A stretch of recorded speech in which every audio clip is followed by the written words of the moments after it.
Warning: the following game which you're about to view is rated T for teen due to violence. Viewer discretion is advised. Hello everyone, this is Phazon and welcome back to Let's Play Metroid Prime. In the last video, we took care of Metroid Prime into the Impact Crater, so that we can now fight this.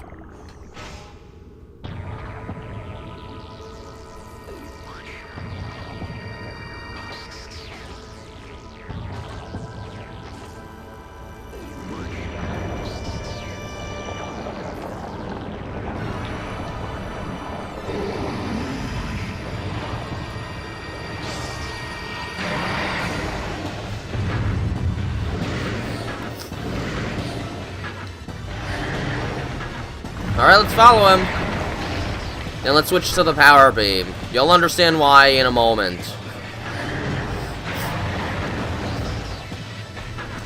Alright, let's scan him. The final boss of the game is Metroid Prime. Hence where the trilogy got its name. If you paid attention to the power data, you might have actually figured it out beforehand. Highly evolved, Phazon producing life form. The aberration known as Metroid Prime is the source of Phazon, making it immensely powerful. A genetic flaw makes it susceptible to certain weapons for brief periods. Only its head is truly vulnerable. Other attacks are a nuisance. Offensively, Metroid Prime has a number of natural and mechanical weapons at its disposal. These include ultra-frigid breath, multi-missile, snare beams, and particle wave projectors. Its massive strength and barbaric carapace make it lethal in melee combat. Recommend maximum firepower when engaging this enemy. Oh, okay. You see, he's only vulnerable to one beam weapon at a time. What he's weak against is based on the color that appears throughout his skin. For instance, when he's purple, you use the wave beam. And his beam weapons effect vary based on the beam weapon he has vulnerable to him. So when he's in wave beam and he uses his little beam, it can actually stun you, keeping you from targeting at all, which is annoying, definitely for sure. His other attacks include throwing a whole series of bombs at your current position, which you must sidestep from. I can also summon these two little orbs that slowly advance towards you and must be dealt with as soon as possible. After dealing enough damage, he will switch his beam form, in this case towards the power beam. He also has other attacks which he lacks in this first part of the fight. Every time you deal a certain amount of damage, he will crawl himself downward and give himself more abilities. With the power beam, I highly recommend using the super missiles. It gets the fight done really quickly. So now we drop down to the next level, and he'll have a couple of new tricks now. He'll be able to switch to more beam variations, for one thing. Oh, I forgot to mention what his beam does with the power beam. All it does is simple damage, because, well, it's the power beam. He's in his weakest form during the power beam segment. At the same time, though, the small little orbs he creates with the power beam are some of the toughest to deal with, because your power beam is still the weakest weapon in the game. You could use super missiles if you want, though, and it might be recommended. Now, when you deal enough damage for him to change color in this form, you want to switch into Morph Ball very quickly, which I can't show until he's actually down.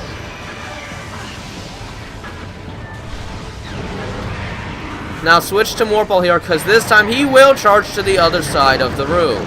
Unfortunately, his force as he runs can push you upwards, which means you could still potentially run into him. Now I think it's kind of obvious what the ice beam does when Metroid Prime uses it. It freezes you. Oh, now he has some poison bombs, which, yep, it does leave some poison in the air. Obviously, use at least one ice spreader when dealing with this form, but you should only need one, I would think. Of course, it's very difficult to hit him with the ice beam just due to his insane amount of movement. And of course, due to how slow the ice beam is. He's probably going to switch to the wave beam this time. Oh no, power beam him. Okay. So yeah, that just does regular damage, nothing to worry about. Not that lethal. Oh, look at that. I would only recommend using up to 2 accurate super missiles on him. Oh, these are the orbs I was talking about. Of course, since he's dropping down, it doesn't really matter. They can drop pickups if you destroy them. If you're doing hard mode especially, you might want to use a super missile on at least one of them, because they do home in on you. Alright, now in this, he gains this little grapple effect. The only thing I can think of is gain as far as you can, and then just hoping you don't get hurt afterwards. If you constantly hold back, you may just be able to avoid him entirely, like I did just there, but it's usually not very easy for me, I'm afraid. By this point, he can also become susceptible to the plasma beam. And that should be expected, his attacks will burn you significantly if you get hit by his plasma beam attacks. So 2 wave charge shots with the wave beam are enough for that. However, when it comes to the power beam, you may have to use a super missile to destroy one of them, so you can destroy both of them in time. Oh, great. Oh, this isn't good timing. Oh, shoot. Well, that's that. Oh, whoa. Oh. Alright, there we go. Oh, okay, I forgot about that attack. He can now actually summon an entire thing of ice down at you, which you must jump over to avoid, otherwise you will be frozen.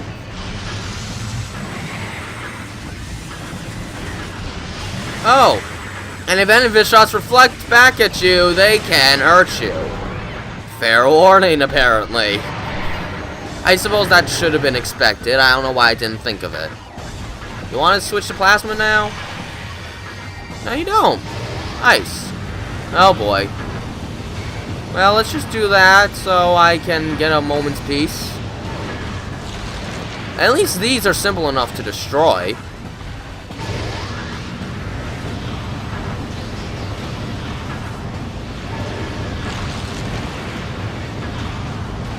Oh, maybe another ice spreader wouldn't be a bad idea.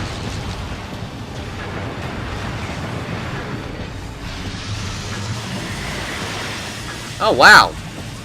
I got frozen. There we go. Oh, okay. We're still going on. Okay, there. Now we have Plasma Beam.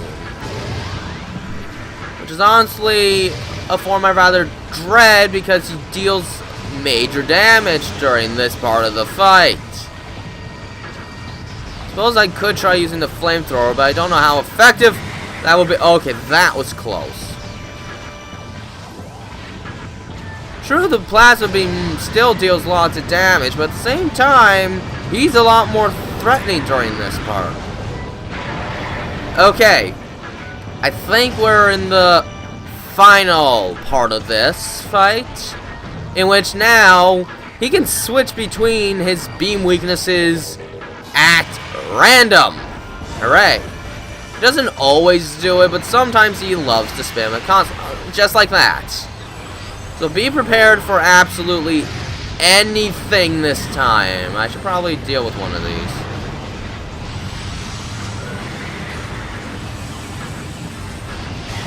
There we go. Alright, so let's just use our super missiles right now, at least until he changes. I might as well use up my missiles. After all, we're at the end of this part. You really don't have any reason for missiles if you get past this. Oh, that's not what I meant to do. Alright, let her rip. Oh, wow, that missed entirely. Oh, okay. Ice beam now. Gotcha.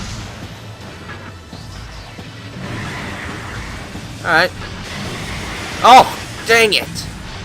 Okay, he's doing that a little quicker than I can react. Ouch. Alright, let's drop over here. I think he can also charge at will now. Okay, wave beam. Alright, let's take care of these things. These are our top priority. Oh yeah, see? We can charge at will this time.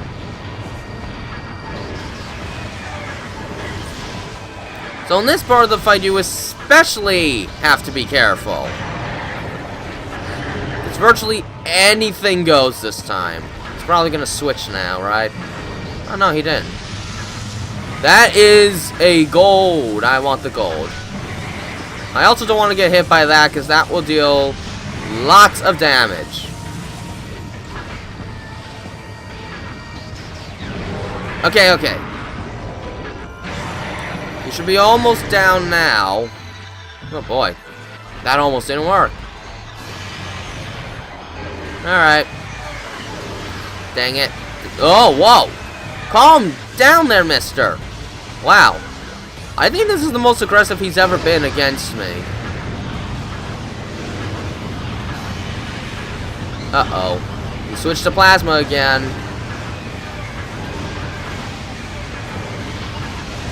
Okay, that was close. Oh my gosh. No, no, no! Ah, darn it.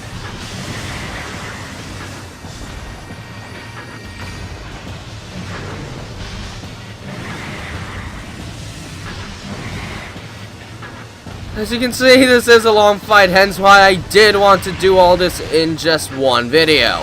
Oh, give me a chance! My goodness. Alright, that's it. He's down. And there we go. With that, he falls, but the fight's not over, as probably should not be a surprise. He does have a second form. And I mentioned to just use all the missiles you wanted to in that first part because they're completely useless in this next part of the fight.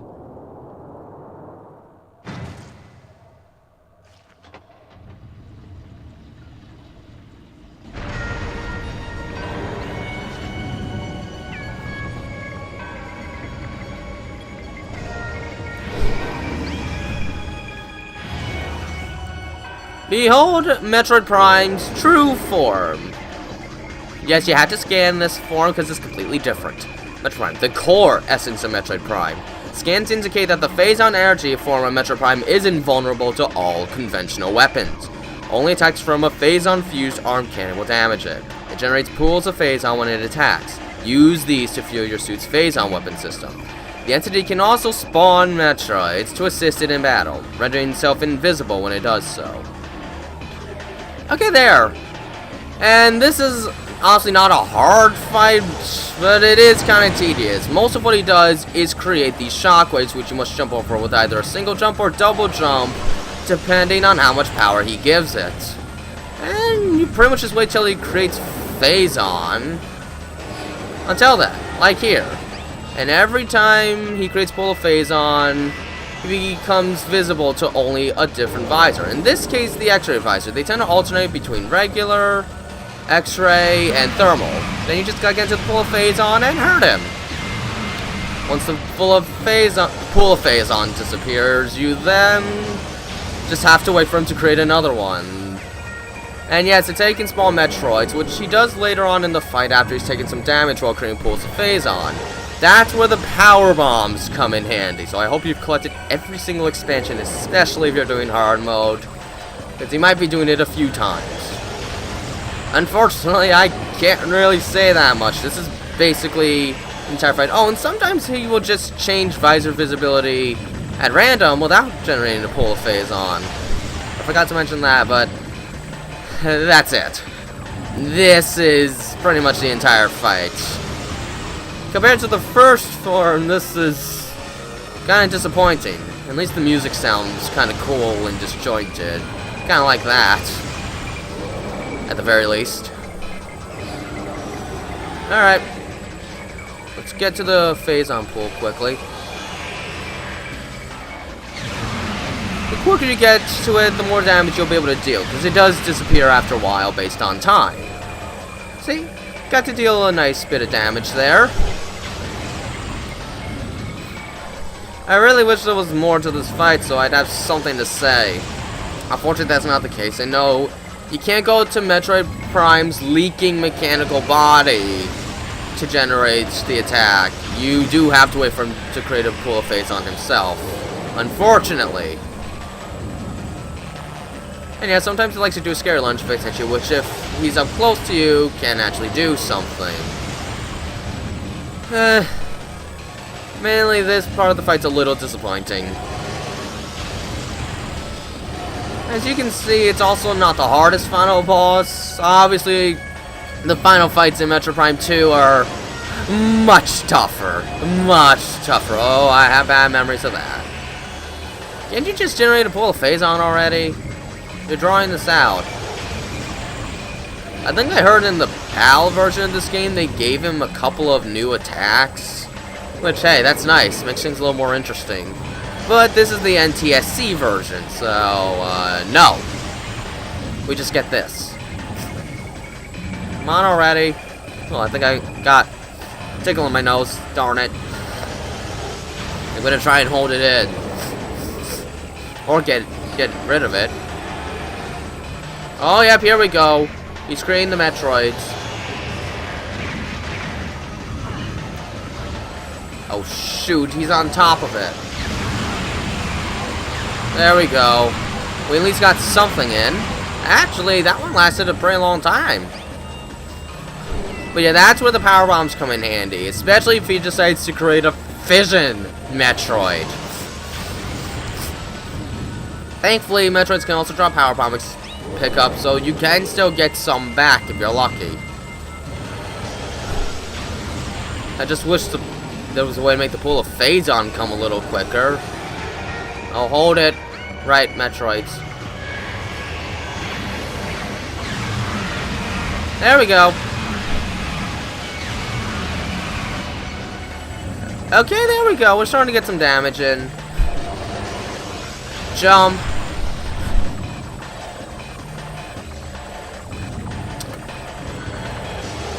Jump. I'm sorry, I'm really out of things to say with this fight. So what else is there to say? Other than the fact that these are being uploaded on my last week of break from college. Next week, I'm back into college and I'm gonna be really busy. Probably not so busy that I can't record on a Saturday morning, but still. Ah! Hello? Hello? Oh gosh, I can't even get in the pool of Phazon this time. What the heck?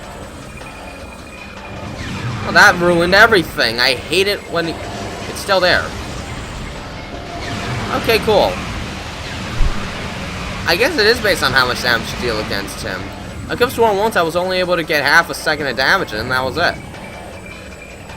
Either way, it's really annoying when he just stays in center of the Phazon pool. Really obnoxious. Now, I hope he doesn't change visors with them generating pool of Phazon. It's easiest to do the power bomb technique with he's visible to the combat visor, so you don't have to worry about switching after. Perfect. Thanks a lot, Metroids. There we go. He's almost down. Now, I think in normal mode, sometimes this amount of health alone just ends the fight. It used to seem that way. I don't know why. It's weird.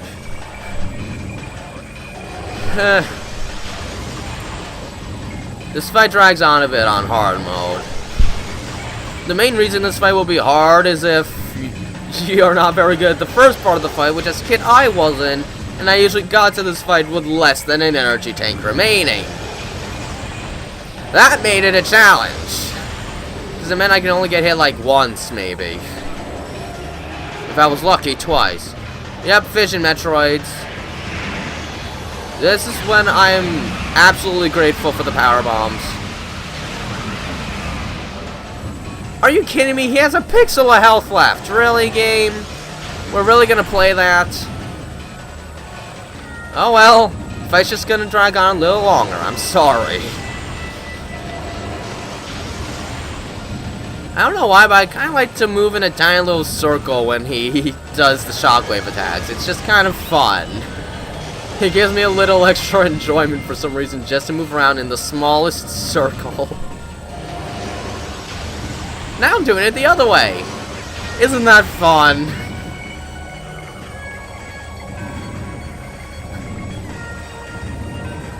At least the ending is really nice after this. But seriously, it would have been nice if they could make this a little more... Oh, I have been picking up power bombs. Look at that. Alright, that's it. The fight is over. 20 minutes to deal with the whole boss.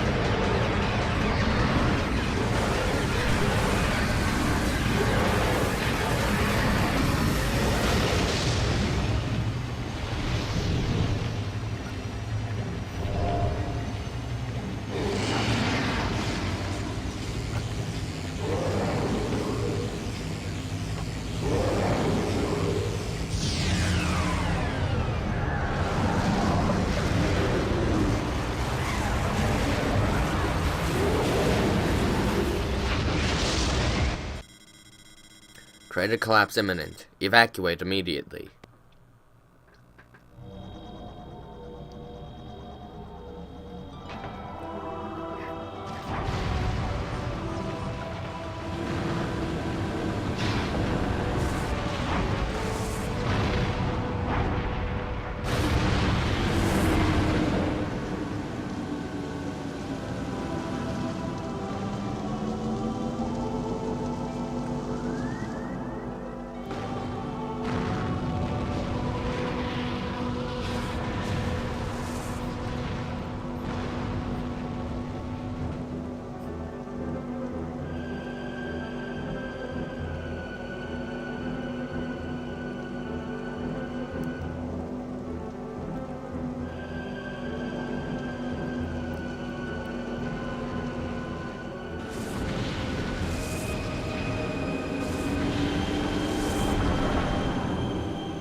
Seriously, I think Samus's head there looks really good for 2002.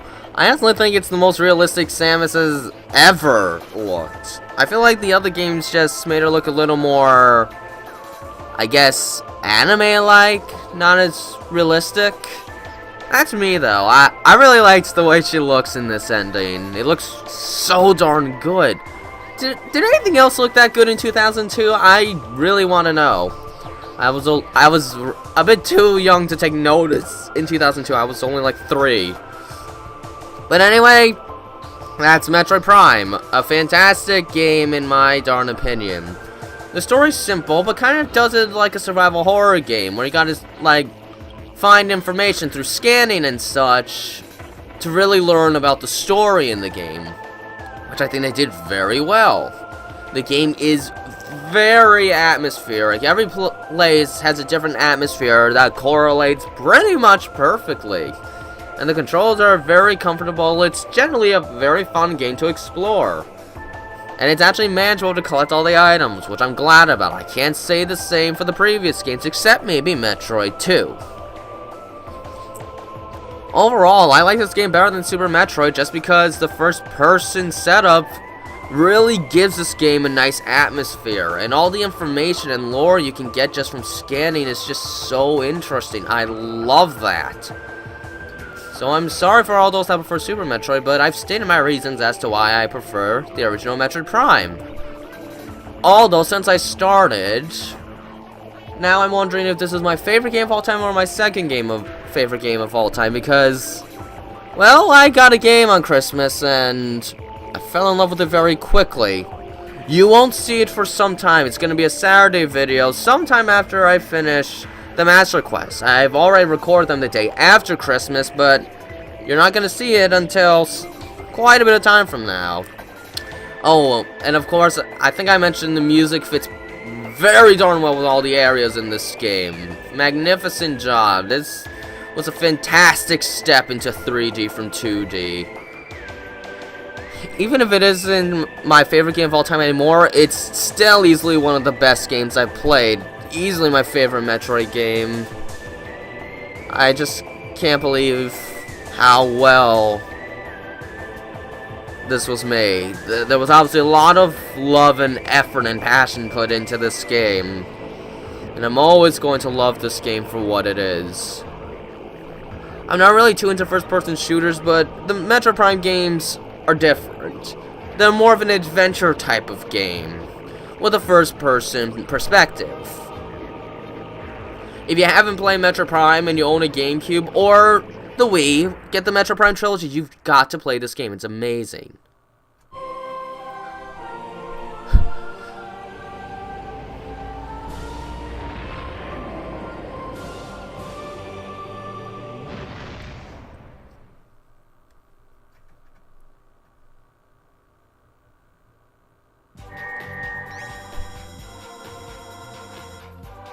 Alright, so if you get less than 75% of the items, the ending actually finishes the second she's about to take off her helmet, which is a tease. You need at least 75% of all items to see her head, her face.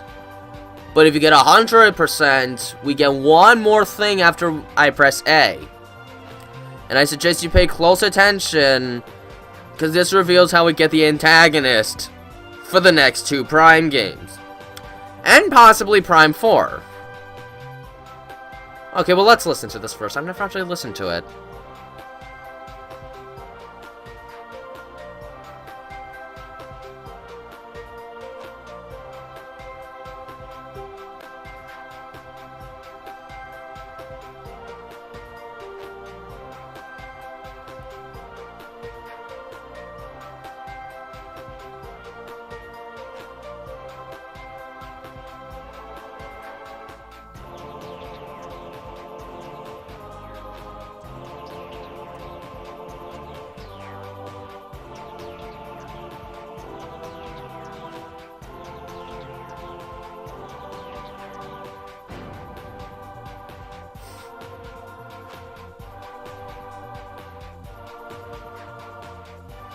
Okay, I think it's looping now. That's long.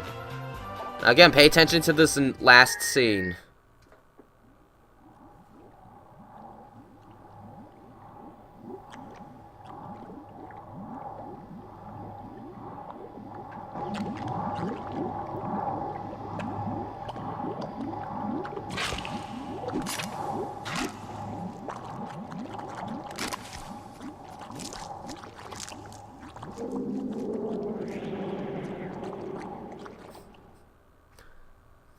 Is very creepy.